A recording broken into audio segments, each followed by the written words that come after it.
lo que hay en el centro de todo lo que pasa en Jamundí, del terrorismo mayor, es narcotráfico? ¿Ese es el narcotráfico y control territorial?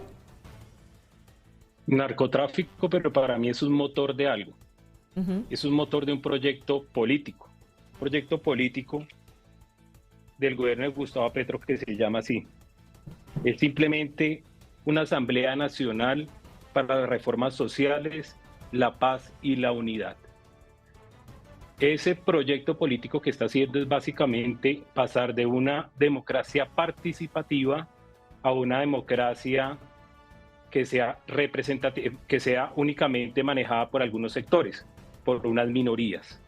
Dentro de esas minorías existen la minga indígena, el ONIC y el CRIC, que descaradamente uno de los grandes presupuestos del gobierno nacional es para dárselo a esos indígenas.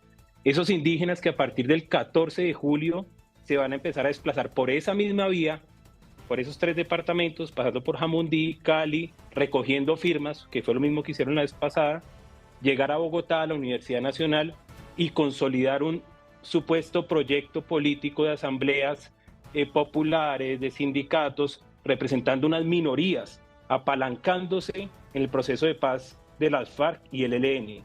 Para mí es un motor, lo que haya es un motor de un proyecto político, que si está entrando plata del narcotráfico, pues si son 3 departamentos que lo único la mayoría que produce es narcotráfico, cocaína, para sacarlo por el Pacífico, la pregunta es, ¿cómo llega ese proyecto político a Bogotá? ¿De dónde salen los recursos? Y únicamente hay 2 respuestas, o de los impuestos de los colombianos o del narcotráfico. Entonces, para mí lo que hay es una estrategia política para dejar hacer, dejar pasar. Y ese dejar hacer, dejar pasar es a través de lo que hablamos en algunos programas, que es el plan Tortuga a las fuerzas militares, que no es culpa de las fuerzas militares, pero sí es culpa del gobierno nacional y del ministro de Defensa, no de los generales. Es un proyecto político que están haciendo, y a partir del 20 de julio se acordarán que el gobierno de Gustavo Petro lo que va a hacer es un ensayo para gobernar desde la Universidad Nacional, con unas minorías que perdieron básicamente en las calles. Entonces, para mí, realmente es un proyecto político apalancado con un motor que se llama narcotráfico y que pasa por un punto estratégico que se llama Jamundí. En esta zona del país mayor, esto había ocurrido, esto sigue ocurriendo, porque he escuchado en el debate que dice, pero es que eso siempre ha pasado allí en Jamundí, eso siempre ha pasado en Potrerito, esto siempre ha pasado en la zona norte del Valle del Cauca. Esto que estamos viviendo, ¿se había vivido de esta manera? Mayor. Sí, claro, sí, siempre se ha vivido conflictos fuertes en el Cauca, Valle del Cauca, Nariño, Putumayo, sí es verdad, pero lo que está pasando ahora es que se está potencializando.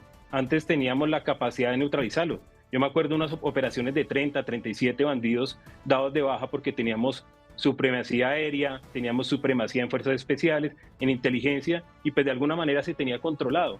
En este momento, ¿usted cómo piensa controlar un departamento cuando realmente las fuerzas militares no tienen dinero?